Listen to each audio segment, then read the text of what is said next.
This podcast is recorded on the traditional and unceded territories of the Musqueam, Squamish, Tsleil-Waututh, and Coquitlam peoples.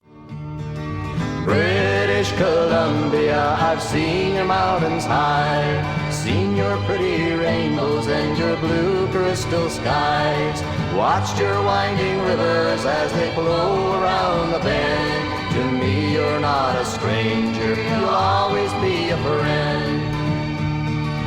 Coming to you from the West Coast, this is Politicos. Today is March 20th, 2025. I'm Scott Lundebom. And I'm Ian Bushfield. Thank you so much to Andrew Reeve for filling in last week. That was a great conversation to listen to. Good get there, Scott. Yeah, it was a conversation I really enjoyed, and I thought we covered some really interesting things on that. It's nice to know I am very replaceable and don't need to hang around every week. No, I had a great time in Victoria, met up with a few patrons and past Canby Report co-hosts who shall not be named. But yeah, it was a good time. I had to go over for work to talk about death, which is fun. Actually, people really like talking about death. They just don't feel like they can. So it was a very good work trip. Maybe I'm just saying that because I had 3 nights paid in a hotel with no kids around. I love my children, but there's so much. It's been such a wild week, both politically and personally. I've had techs in and out of my home all day. My heat pump's not working, but my house is getting solar panels. How are you doing? I'm doing pretty good. It's been a good week here. Any big news to share, or are you just keeping your life to yourself? I think I'm going to keep the big life stuff mostly to myself, but very positive things are happening. That's great. We're all very happy for you, Scott, and I'll leave it at that. Let's talk politics today. We got lots to talk about. The NDP are, for some reason, continuing to take heat for this bill that tries to end democracy. Come on, what are we doing? And we're apparently on the eve of a federal election call, as we've all been expecting it, but they're going to call it at the last minute. Patreon.com/Politicos. Give us some support, get in the Slack channel, be part of the conversation. Let's start with Bill 7. You talked a little bit about this last week, but I think we both miscalled it, though, when we did talk about it. Yeah, your takes were broadly, and I did listen. These are unprecedented times, and an unprecedented bill is somewhat reasonable, maybe. Yeah, you got to move fast and respond quickly to stuff, and that there generally be an appetite in the public to give a fair bit of leeway to governments on this. We recorded few hours after the bill came out, so hadn't really had time to see how it would land. The initial responses were a little muted, but definitely ramped up following the recording. Yeah, I was following it from Victoria, and I got a call from City News 1130 to give a hot take in the midst of my conference, so I snuck out at a break and called them back, and apparently got in just in time for press. And so my comments at the time were that this seemed exceptional and they hadn't made the case for it. What exactly did they need Emergency Act level powers for? And we still don't really know. And I guess the idea is they don't know because things could happen fast, and maybe the Columbia River Treaty gets teared up and they need to do something. Unclear what, but trust them. Just build a giant dam on the 49th parallel on the river. And there are a couple safeguards in the bill. There's the 2-year sunset clause. There's the requirement that it can't be used for any purpose, just anything that might affect the economy, which seems pretty broad. And they have to report back to the legislature every 6 months roughly to say what they've been doing as an executive branch. And I pointed out, the Conservatives have been very quick to argue that this government is authoritarian and draconian with its powers. And I think those have been hyperbolic accusations. Some of them relate to the changes around the Law Professions Act and the Health Professions Act. But it starts to build a narrative when, you win the leadership without having a race. And then every change gets criticized as backroom politics. And then you're like, well, what if we don't even have to meet the legislature to change the laws? And it's an own goal. Yeah, you can even throw the housing stuff in there too. Yep. with Yeah, the the stuff we agree with, but like the criticisms are there. yeah. And So yeah, they're taking a fair bit of heat. None of the other parties are happy with this. The Greens want to see amendments to happen. The Conservatives have been doing a full court press on criticizing this. So I guess the real question is the government going to budge on this, or are they going to stick to their guns? They have the votes. They can just push it forward, but this is a government that does try and read the room. yeah, Even if it happens, 2 or 3 weeks late. yeah, the ledge isn't sitting this week, and I don't even think it's sitting next week. I think it's on spring break for the time being. But it creates this challenge, right, where they've said they want to do this. The opposition's not entirely powerless. They can filibuster and waste a lot of time and drag this out. The NDP will eventually get it through, but they can make it very awkward in the meantime. The Conservatives want fight it out in the court of public opinion too. Exactly, and the Conservatives have, realized that this is something that their former members of caucus don't like and their current members of caucus don't like. And as friend of the pod Stuart Press points out in a piece we'll link to in the show notes, giving them something to unify them is just a big strategic mistake at this point. Yeah, I mean that's something we talked about a bit last week, but the Conservatives went from being pretty unified, getting a couple wins, to having some very serious fractures. So just strategically, not great for the government that they've gone back to things that unify the Conservatives. For their part, the Greens and Stewart have both called for modest amendments, like tighten the guardrails, maybe just a 1-year sunset clause. The one I quite liked in Stewart's was requiring this to be ratified. So, like, if things move quickly, you need to take action right away. That's understandable, but that actually then has to be submitted to the legislature after a certain point. Yeah, those things make a lot of sense. The Greens weren't that specific. They, I think, just wanted to limit the usage of this. It's a weird bill. I'm curious to see how they move forward with it. I could see the NDP backing down a little bit on this and maybe adopting some of these more moderate amendments they have changed in the past. That's like the point of having bills go through the legislature, even when you have a majority government, is sometimes people yell a whole bunch and you kind of go, all right, we're going to take a step back and think about this, or maybe we'll pass some amendments.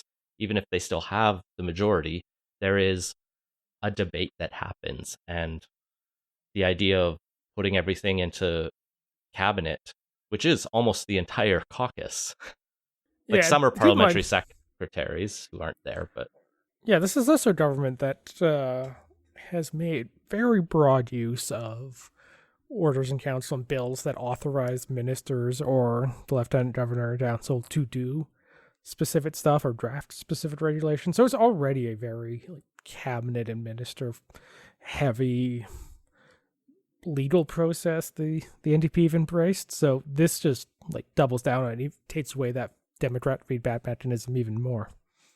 I'll be curious to see what legal challenges get pitched. I know I saw in the Vancouver Sun Democracy Watch thinks it should be challenged, but they also think everything should be challenged. Yeah, they think snap elections are unconstitutional. So I don't know the constitutional arguments well enough to say if there is one here, but that's kind of stuff I like following. But yeah, in the meantime, maybe the NDP will walk this back and just take the hit on this one. It's a mistake. It's a bad mistake here. Yeah, well, failed quickly and in a way that doesn't cause much damage is probably the best approach, and something they've generally been good at. Something EB was pretty good at this week was announcing the end of BC Hydro rebates for Tesla products. He was asked about this announcement that they were changing the rebate program, and they said, "Why are you doing this?" And he said, "It's just for Tesla, and it's because of Elon Musk." I think people would be throwing up if they knew we were giving money to Tesla. And From what I saw, everyone loved those comments. Maybe not Yeah, everyone, I but don't most.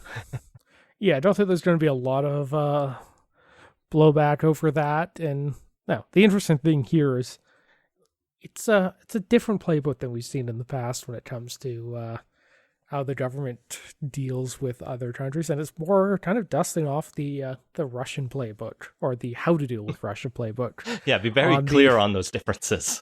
yes, fewer people getting defenestrated in this version.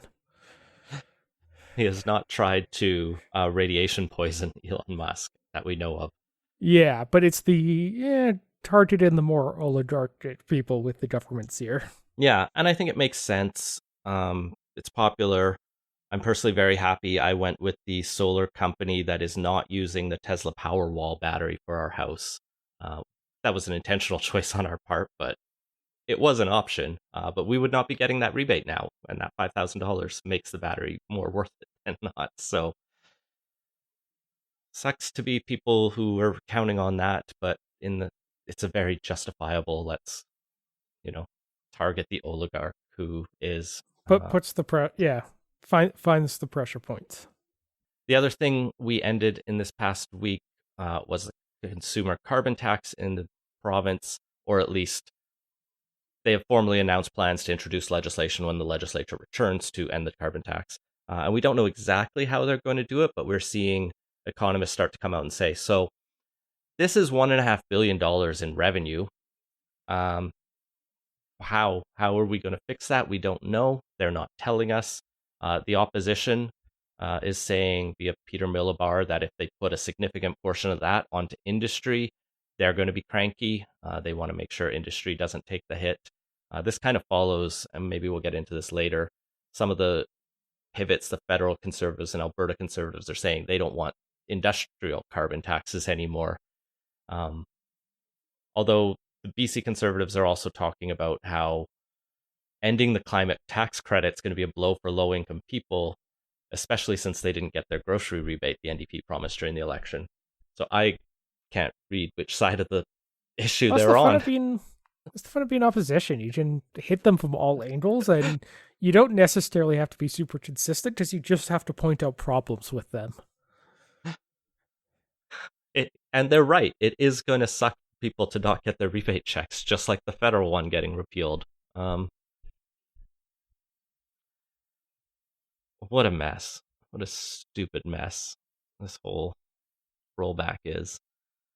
And it's wild because we've had so many months of talking about this since like last summer that at some point someone could have said, and here's what we will do after. And we don't know federally or provincially what's happening. We just know the federal carbon tax was set by order in council to 0.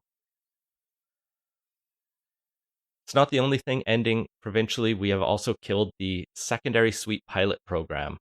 This is a loan program the province had launched to subsidize homeowners to try to get them to build legal secondary suites. You could get up to $80,000 of low interest loans to renovate your house and make the basement suite livable. It was an interesting program, but I don't know that we ever got any data of how well it was doing. Anecdotally, I heard there wasn't a huge amount of uptake, but I've not heard a lot on what's happening with that or how much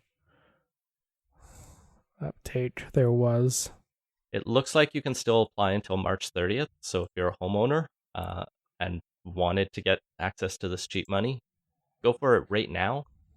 But yeah, I think part of the problem is a lot of the homes that have capacity for a secondary suite are pretty much already set up in this province.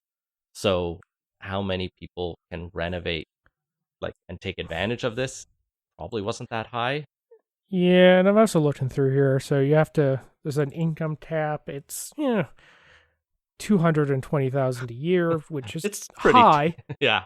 But also, if you're buying a detached single-family house, you're probably needing something close to that if you're living in the Lower Mainland. So, there's that. The suite need to be rented out below market rate. So that you could potentially run into issues where, depending on how it's structured, it's not giving you as much bang for the buck as the big price tag up front, or the big amount up front, would necessarily suggest.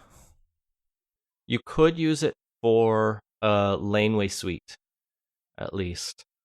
But yeah, it's, gonna save the province something like a few tens of millions of dollars, I guess. Maybe up to 100 million a year, but I guess they're penny pinching where they can. And hey, if the program wasn't working well, I'm not going to be sad to see it go. But Yeah, there's a note the feds have similar programs, so you definitely made an argument about not duplicating efforts on that.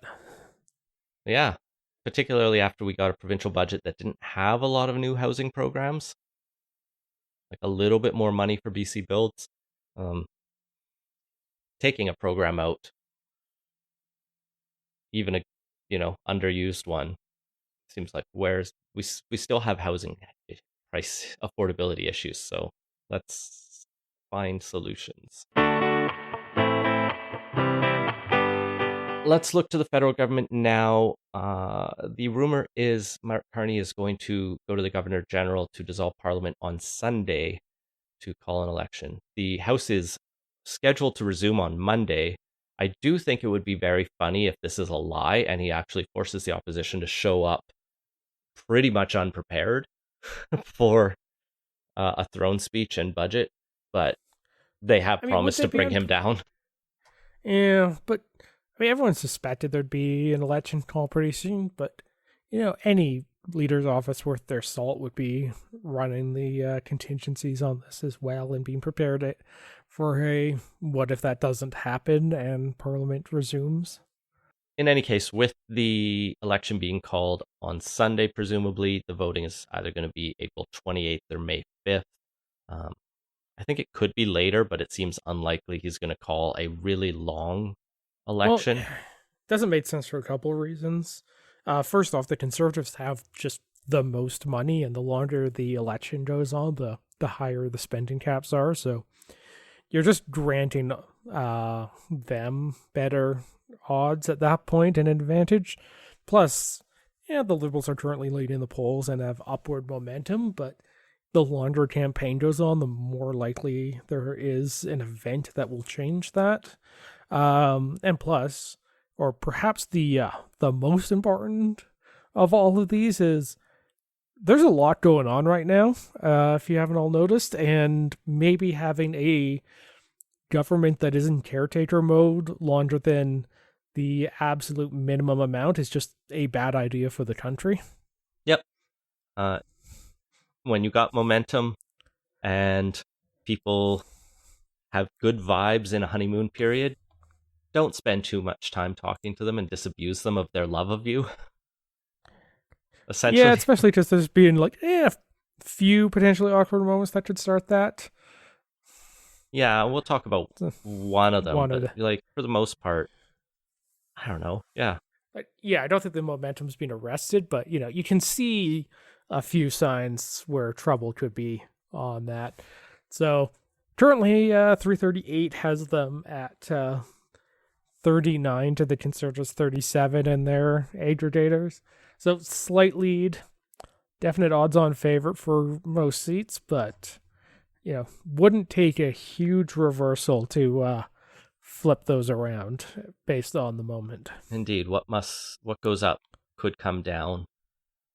Interestingly, though, one of the reasons they might want to look at a longer timeline, but they probably still won't for all the reasons you put out, is that the Conservatives and NDP have many more candidates registered already.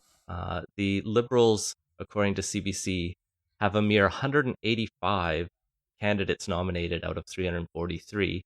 Conservatives have 258, the NDP 217, and the Greens have 208. The Green Party, Scott, remember them? They have more candidates nominated than the Liberal Party of Canada.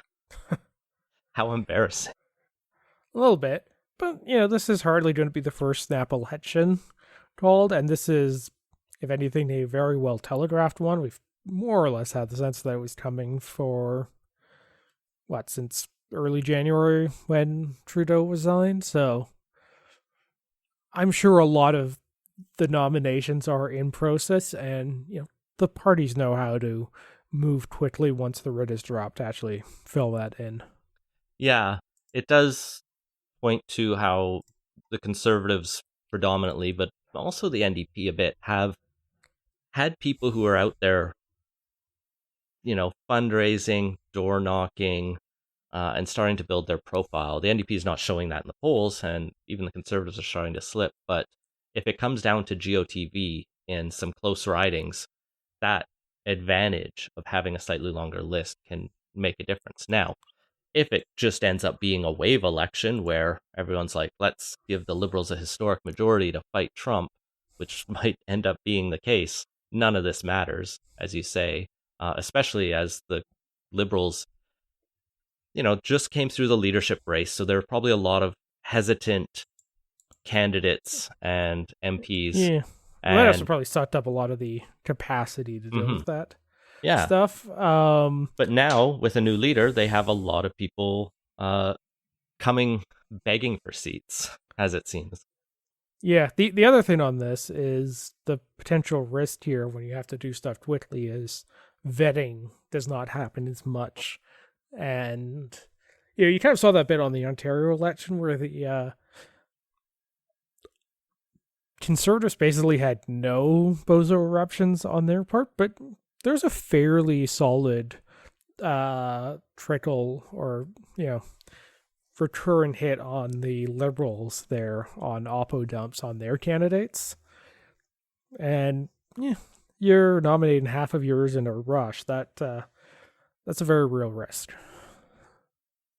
Well, speaking of green lighting, the Liberals have apparently decided Evan Solomon is going to run for the party. This is former journalist who's worked for a bunch of different outlets over his time, and notably in 2015 lost his CBC job for selling art. Who did he sell art to, Scott? Mark Carney, of all people, the Gov. The Gov. As the emails in that were calling him. I've honestly completely forgotten about this thing, but yeah, he as a CBC host apparently had a side gig selling art and being an art dealer, and would regularly hit up the people that came on his show. And the one that in particular caught the attention and ended up with him being dismissed was the one involving Mark Carney, of all people, back when he was governor of the Bank of England. At the time, Solomon denied any wrongdoing, saying he did not view the art business as a conflict with my professional journalism at the CBC and never intentionally used his position to promote the business. He just happened to meet rich people by being an interviewer who he could then sell art to. It's such a weird scandal. Really is. Like, of all the things, it's like, it's just kind of scummy, but it's not like, I don't know.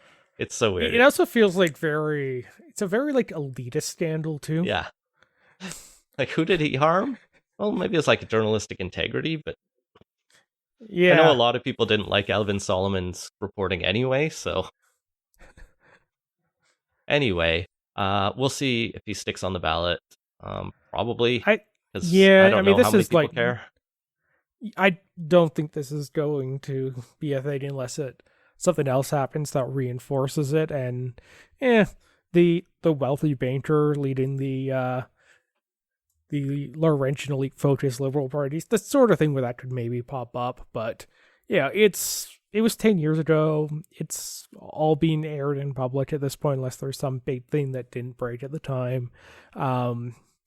Like I said, nobody's really harmed in it. And it's the sort of thing that a green light committee will talk about. there'll probably be a plan on how to address it coming out if needs to be addressed, but it's not the sort of thing that candidates likely to be vetoed on if there's nothing else. Indeed. I've also seen reporting that there's been a lot of work by the Carney team to find lots of other star candidates across the aisle, from the Conservatives, even some prominent New Democrats from provincial levels. The ones that have been most recently confirmed as interested in seeking seats: former Vancouver Mayor Gregor Robertson, current Edmonton Mayor Amarjeet Sohi, Christy Clark, former BC Premier, is apparently still like mulling it and might run. It's going to be interesting. Just not that many City of Vancouver ridings that are open for candidates to slide into. Yeah, it sounds like they might be willing to put Christy Clark in more different places. Like, she'd previously represented Kelowna for the BC Liberals. Maybe she gets slotted more suburban or in Surrey. Yeah, I wouldn't be picking anywhere in the interior if I was the Liberals. The Liberals have picked up Kelowna before in the past. Yeah, but it's also like but Kelowna's one of the ones that's like you have to be doing well. It's not one that's a sure thing. Sure. Or a like 1 point from a good candidate locally, which local candidacies, maybe worth a point or two, would push over the line and without big swing just in the broader structure of the race. Yeah, the Liberals have a few candidates seeking nomination in Vancouver Quadra, so it seems like that's probably set. Vancouver South, which has been redrawn to include part of South Burnaby, is open, as is Vancouver Kingsway, which is Don Davies' kingdom. That I like. If the NDP are Christy wiped Clark's out, not going to win that one. If the NDP are wiped out, Don Davie goes. But until then, he's probably in the top 5, holding on. 338 has the NDP pulling 1 seat in BC. I'm going to guess that's Vancouver East. They have some strong ones on the island too. Yeah. So. Yeah, like there's a very real chance Don Davies gets wiped out on that if that projection holds. So those are interesting. If Amarjeet Sohi is running in Edmonton, that also makes it interesting to see where Mark Carney tries to land for his own seat, which hasn't been announced. Yeah, he's not announced where he's running. There's been talk for a while, some more serious than others, about whether or not he should run in like Edmonton Center or something. And he's definitely like leaned into his Edmonton connection, so there's a non-zero chance he could go for that. Yeah, he spent the past few days in Alberta and Edmonton. He laced up and skated with the Edmonton Oilers last night in what seems like a pretty, at least well received among sympathetic Liberals. But it's the sort of stunt like early Trudeau would do. But yeah. Which maybe all that Trudeau's problem was that Gary Butts left and wasn't helping him along on that stuff. Yeah, I mean, Carney has a history as like playing hockey, so I think it was a sincere gesture, as were many of Trudeau's. He just like doing the grouse grind and stuff like that. Carney also increasingly performative as the things went on. Carney did have substantive meetings. He met with Danielle Smith while in Edmonton. Sounds like that didn't go well. She presented a list of wild demands of like, why don't you just be a conservative and like not do anything climate related? And I doubt he took that to heart. And she said, if you don't do it, we're going to have a unity crisis in this country. So I'm hoping, like, I don't really like Carney's policies, but I do like sickly kind of hope that they have a massive breakthrough in Alberta just to drive the province crazy. Because it will. It'll be very funny. We'll see. But the term projections have them with 5, which would be a high water mark in recent history, but it's hardly a definitive sweep. Oh yeah, no. Like a conservative or a liberal breakthrough in Alberta would be like 8 to 10 seats. Like it would be a sweep of Edmonton and Calgary, and then Yeah, if you can get still a roll. third of the seats, that would be amazing. If they had that for and like a Liberals. very big majority in the House of Commons, the province of Alberta is going to lose its shit. It'd be very funny. There's one candidate who won't be running for the federal Liberals this time. That's current MP and one-time leadership hopeful Chandra Arya, who is reporting that he has been rejected by the party's Greenlight Committee. Now for After the being second time. rejected for the Liberals leadership one. Yeah, still no word on what was the there, but yeah, won't be running again. It wouldn't make sense to say you can't run for leader, but you can still be an MP. Yeah. Like, I get there's a higher bar, but... Yeah, it's the higher bar I could potentially see having issues with. But, yeah, no word if Ruby Dalla is seeking a Liberal nomination. That she'd would be crazy too, and the party would be crazy to greenlight her. So, 50-50 odds she tries it, but no way she's getting approved. With that long list of alleged spending violations, she's probably got Elections Canada looking down her neck more than she has the time to see. Yeah, and there's no sense in the Liberals taking that on. So Carney's doing well on a number of fronts, but the opposition are still trying to turn the knife around his assets. Pierre Poilievre and Jagmeet Singh were out today calling on him again to publicly disclose his assets. He has said that, upon taking the position of Prime Minister, he is now subject to the Ethics Commissioner's rules, which require him within 120 days to put all of his stuff in a blind trust and declare it. But he has, proactively put everything in a blind trust, but he's not declaring his assets for some reason, even though they will get declared eventually through the Ethics Commissioner. A little curious how you can both declare it on the blind and have a blind trust. Like, wouldn't he just be able to see the declarations at that point? Like, yeah. Or is this just on the when you first put it in? I think it's when you put it in. Like, what did you put in there? But yeah, I mean, part of the problem with someone who will have his beta portfolio is whoever is now managing, it's unlikely to just like sell out everything and stick it in an S&P 500 index fund or something. It's like, even if it isn't a blind trust, you've probably made some reasonable inferences about how much it will deviate from how it entered. Yeah. So, yeah, anyway, disclosing's going to be the better way, unless there's something that's going to be politically damaging if it was disclosed, which may be why they're slow walking this. Yeah. It doesn't make sense to continue to take heat and have, bad interactions with reporters over it. Like, the allegation is maybe he has some assets that create a conflict of interest by him being prime minister with all the power that entails. And then if he can make regulations that boost his portfolio, that's bad, right? So we'd like to know what's in his portfolio and not declaring it and just saying, well, go ask the conflict of interest commissioner about it or the ethics commissioner about it. Like, it's sus.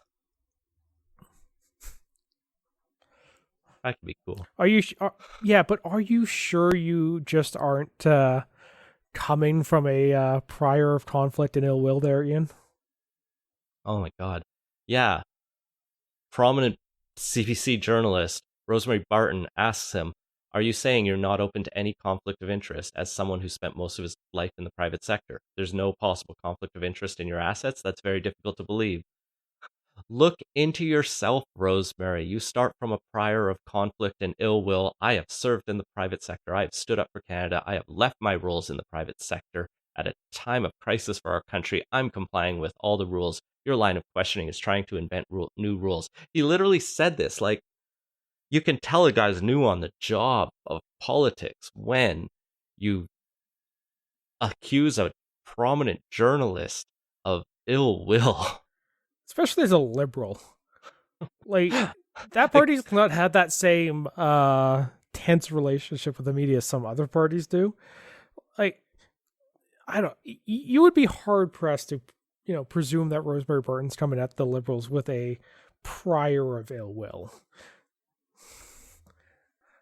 So yeah, it's a wild thing. It's definitely a sign of being new to politics and not grasping how to handle situations like this. If you cut off the first like two sentences and the last one, it probably would have been an okay answer, but evasive doesn't actually answer it, but doesn't make it worse. Doesn't sound like petty and a little petulant. Yeah. Like, there's criticisms I would have had of Rosemary Barton being too mean to the Liberals. Yeah, not was one never of them. among them. So, yeah. That's the biggest fluff he's had in, his very brief time as prime minister. But he's had a few chippy interactions with the media, which right now I don't think it's going to matter much. But if it becomes a consistent pattern, it could very quickly wear out its welcome and also dilute the contrast with the Conservatives. Yeah. Well, I mean, the Conservatives don't have a cozier relationship with the media. In fact, this week they have announced the media can find their own way to all their election events, as they're not saving any seats for journalists on their plane, which is a long-standing tradition of all the major parties. Like, the media do pay to come along, but it's so that there can always be press at their campaign stops, national press, as well as get some of those like insider strategist conversations about how the campaign is going. There's a lot of advantages to having press on your tour bus or your airplane, but although not less than there year. used to be. The press so so much distrusted diminished. and I was going to say diminished, just in its broader reach and volume of output and its influence in general. There's not as much value to earned media as there once was. It's much more about, if you want to get a message out, you probably have to pay to push it out these days. So it's not as big a thing here. And also, a lot. This really does seem to be following off the Doug Ford campaigns, which kind of broke ground in 2018 on the first one, where they didn't invite the press along on their campaign tour, and didn't really seem to hurt them. Now that one, it was an election where a cardboard cutout painted blue would have won, because that was a anyone but the Liberals campaign. Complete throw the bums out. But I don't think they got friendlier with the press too much over the subsequent ones, and it hasn't hurt him too much. So, it's going to make the press mad. I'm not sure it's going to be as big a political setback as some people are going to wish it would be. It's a thing that when you're Doug Ford and you're 20 points up in the polls, as he was in basically all three elections he's run, it's a safe thing. You can do it when you're well ahead and you don't need to take risks. You can play it extra safe. You lower the chance that the media picks something mean to say about you based on how an event goes, and you focus on that local message targeting. I hope the federal Conservatives have realized they are not 20 points up anymore, as you've mentioned a couple times on this podcast. I'm not sure if they have, and that may have one of the net stories, or they're trying to recreate the situation where they were in and not realize the ground shift. I don't think they realize how much the ground shift, or have been able to adapt to it. That said, I'm still not sure this is going to be as impactful as it would have been if it happened 10 years ago, just because the whole environment has changed, and it's much more about what campaigns can push out themselves than needing the intermediary of the media to carry messages. Why cut your foot off, even if that foot's not necessarily working that well, when you are in a tight race? It's not the best analogy I've ever come up with, Yeah. but Well, like, the current conservative team has definitely taken some unorthodox views or broken with conventional wisdom on a few different spots, and up until the complete game changer of the last couple months, that was seeming to pay a lot of dividends. So I'm not necessarily sure it's going to be a bad strategy, but we'll see. And they also already have a famously tense relationship with the media, so there's probably not going to be a lot they can lose in terms of their relationship with the media over this one. yeah, the bridge is already gone. What's left to burn? Or going to the foot analogy, little gangrene maybe have set in. Speaking of Doug Ford, absolutely hilarious story in the Toronto Star where apparently Pierre Poilievre's team and Doug Ford's team worked their asses off to set up this phone call between the two leaders to get Poilievre to try to get advice from Doug Ford on apparently how to win elections, because Ford very good at that. And if he could endorse them and share some resources and things. And I mean, the endorsement of resource thing made sense. Pierre Poilievre doesn't strike me as a person who goes out asking for a lot of advice. yeah, that seemed a little weird, but apparently it didn't go well with Doug Ford officially saying he's going to stay out of the federal election. And just generally, I think he did acknowledge he will vote for the local conservative candidate, but that's about the extent of his support of the federal conservatives, which, I mean, I get there's a different approach between the parties. There's also a reasonably large share of federal Liberal Ontario PC voters. There's an interesting dynamic in Ontario, right, where they tend to elect a different government provincially and federally, going back quite a long ways, which bodes ill for Pierre Poilievre's chances. At very least, Doug Ford shows he knows Ontario voters and knows how to speak to them. And what I also found funny in this story is it pointed out that a lot of, or at least some people inside the federal conservative camp, maybe some MPs or senior strategists, are more on the, I don't know, Alberta reactionary side, did not like that this call happened. They do not want to associate with Doug Ford. They think he's too liberal because he had Chrystia Freeland over for dinner one time.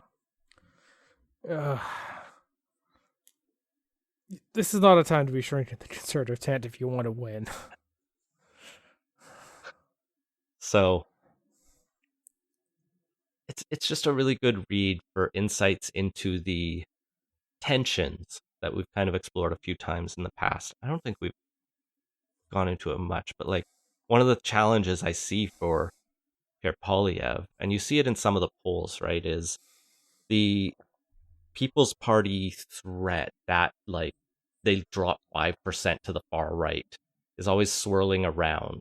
Polls of how many people support America in Canada right now. It's almost no one, except 20% of the conservative support is quite sympathetic to America. And thankfully it's not higher, but that is a sizable part of your coalition that really hamstrings your ability to act in a intense trade war with that ally.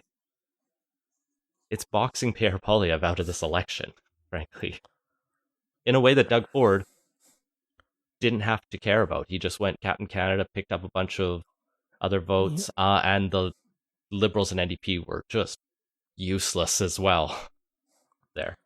Yeah, I mean, Ford is being blessed with the worst oppositions possible, so it makes his job easier. I'm not as sure that's the case, or I'm not sure as much that necessarily has to be the case for the Conservatives. They've been rather effective at basically rendering the People's Party an irrelevancy. Even in the by-elections where the leader ran in, they were a complete afterthought, barely qualified for also ran status. Yeah, I don't know what the weirder corners of right wing internet are like, but as in all the other parts, they basically have no presence. You don't see them talked about the way they were a few years back.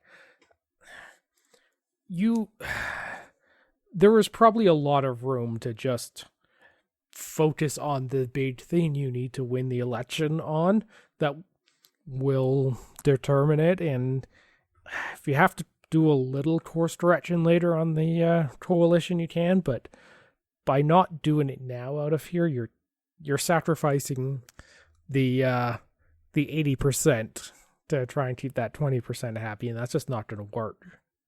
And I don't think you even have to make it work by trying to do that. Well, one of the things Polyev has said he would do to, I don't know, try to keep the Alberta base happy is repeal the industrial carbon price. It seems like he's got a hammer and everything's become a nail in approaching this election. And with the consumer carbon price gone, he doesn't believe big polluters should have to pay either. Well, I would see this more like they're still going through the stages of grief over the campaign they wanted to run and are very much in like the bargaining stage right now of, well, can we still fight on the carbon price if it's about the big industrial emitters? It's dumb. It's strategically not wise because Carney killing the carbon tax gave them a perfect chance to do a victory lap. It's a, look, we're right all along. The Liberals finally admitted it. You can't trust them to do the right thing. You need the people who knew it was right, the right thing from the beginning. Take the victory lap, get that done, and then just go hard on the things that will actually win the election. But by trying to like go back to this, they're getting distracted by the shiny object and not the thing that's actually going to be what the election's about, which is the relationship with America and all the fallout from that. Yeah, the consumer carbon tax was really easy to pitch erroneously around affordability because it's like literally paid by consumers, right? You go to the gas pump, it's 10, 20 cents higher than it would be without this tax. And you can point to that substantively. Once you start talking about industrial taxes that are 4 steps away from what you and I pay at the grocery store at the pump, otherwise, it's more theoretical. Like, well, also, and you have to rely on a deeper understanding of economics that I don't think people care about when we're in the midst of everything else going on, as you point out. Yeah, well, also, with the consumer carbon tax, you can do the whole, they're putting the burden on you. Well, you know, the big corporations, yeah, they throw out a few butts, but they're not really hurting the way you are if you have to pay this. No, people don't feel as bad about, you know, a large oil company having to pay carbon price.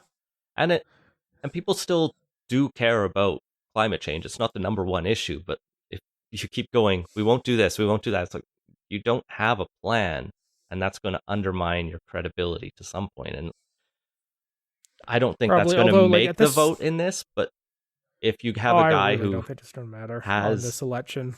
If you have Carney coming out and saying he's got at least somewhat of a plan, you know, maintain the industrial carbon tax, have a carbon border adjustment, carbon tariffs, effectively, and he talks about a few other things, he can at least have that defensive discussion if and when it comes up, versus Polyev has no environmental plan. Yeah, it's just a weak spot.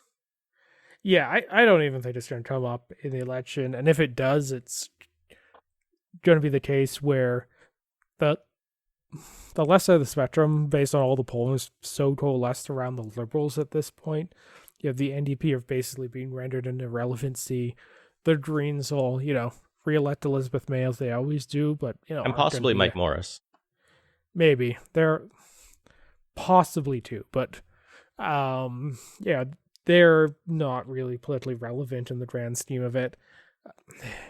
If it comes up, there'll be some, you know, yeah, we've got a plan, bat that question away, and then, you know, completely ignore the other parties that aren't the conservatives as they circle back to the actual ballot question on this. So it's make sure you have it checked off on your list, but don't sweat it.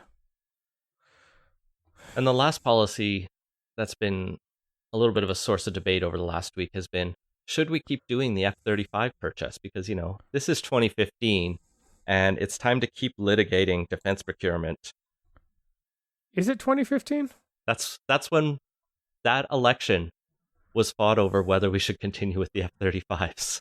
Yeah, that was one of the things on that. And then the government canceled the procurement and then eventually settled on, actually, these were the jets we wanted after a bunch of years. Meanwhile, the CF-18s are getting increasingly old and worn out, and they don't have all that many flight hours left on their airframes. Turns out you can only fly a high-performance fighter jet so often before metal fatigue sets in. But you can fly a de Havilland Otter for 50 years over the Salish Sea, and it's just fine, Scott. Yeah, slightly different stresses between a single or twin Otter and a F-35 or an F-18 fighter jet.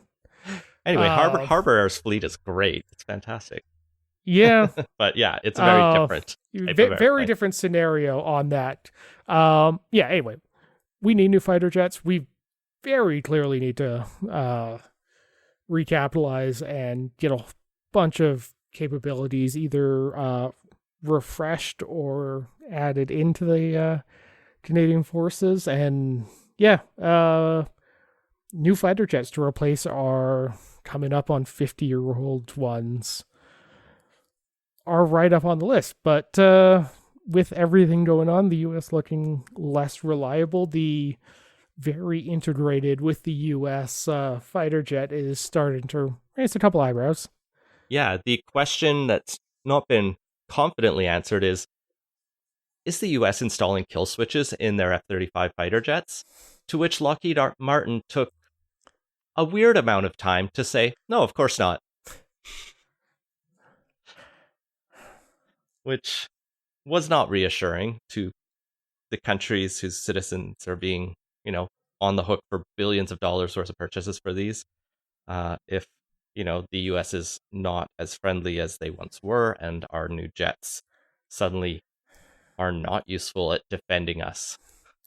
Yeah, anyway, as a result, Carney's ordered a review of the purchase. We've already paid for a few of them, so we may be getting a smaller batch. The NDP, meanwhile, came out with a very confusing press release that seemed to suggest they want to build them in Canada, but also suggested they'd be canceling the contract. It was phrased really confusingly on that, but kind of implies there's a factory that can just make 5th-generation fighters sitting around in Canada that just isn't being used, which is not a particularly serious approach to this. The release, it was pretty roundly mocked when the release it came out. Headlines that the NDP will cancel the F-35 contract. So the jets are built in Canada. Which dramatically implies that what they will do is build F-35s in Canada. As you read down through it, they mentioned the Saab Gripen, which had in its bid suggested they could prioritize construction of manufacturing facilities in Canada to complete those Gripens, which would meet the goals they're talking about here. They also talk about repatriating the F-35 contract and then launching a new bidding competition. I don't know what repatriating a contract means. It would seem to imply like you'd bring it back to Canada, because they're not using the word cancel there. It's just a terribly confusing press release on all of it. And yeah, it was not a particularly serious defensive policy announcement. I also don't get who they were appealing to. Like, there's more substance to this, but we don't need to get into that. I'll link to it. I just they just need to, they're the NDP. They don't need, no one's looking to them for this, perfect defense policy. All they had to say is, we're going to cancel the F-35 contract. We're going to launch a new procurement strategy. Maybe we'll look at the Saab Gripens to build them in Canada. but we can't rely on the US. Period. End it. But there's just so many different things going on here. Anyway, good try. Yeah. Not really. No, not particularly.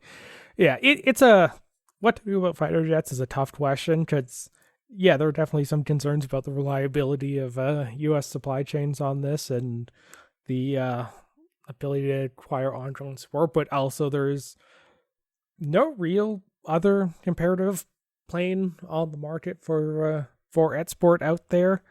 The capabilities of a stealth 5th generation fighter with all the networked systems is just very hard to beat on there. So there's a solid argument for keeping the planes, especially for northern defense against the Russians that periodically probe our airspace, or to support ongoing NATO missions, such as the regular air patrols over Eastern Europe. That said, there's also, I think, a very strong argument you don't want to put all your eggs in one basket, and that the current approach the Canadian forces have used of we're just going to get one plane, it'll be a multi-purpose one, we can use it for everything, we'll keep the logistics simpler, we'll keep the maintenance and upkeep simpler, we'll keep the train a little simpler, is probably just not the way we need to go forward. And we should probably be looking at flying a mixed fleet and, buy the F-35s, also, buy an equivalent number of Saabs or something like that as well, and just run a combined force and suck up the extra maintenance and training that's going to go with it. That'll help us hit our 2% target. I also think we should stop talking 2% and start talking much more seriously about capabilities, and a renewed and expanded Air Force definitely needs to be up there in terms of capabilities. I look forward to talking to you next week, Scott, once the writ has presumably been issued. Yeah, we'll no doubt have no shortage of content as we get into the upcoming election. And that has been Politicos. Find links to everything we talked about at politicos.ca. Support the show and get access to our exclusive Slack channel at patreon.com/politicos. Our intro music is Beautiful British Columbia by Serge Plotnikov. Politicos is a production of Leg and Boot Media.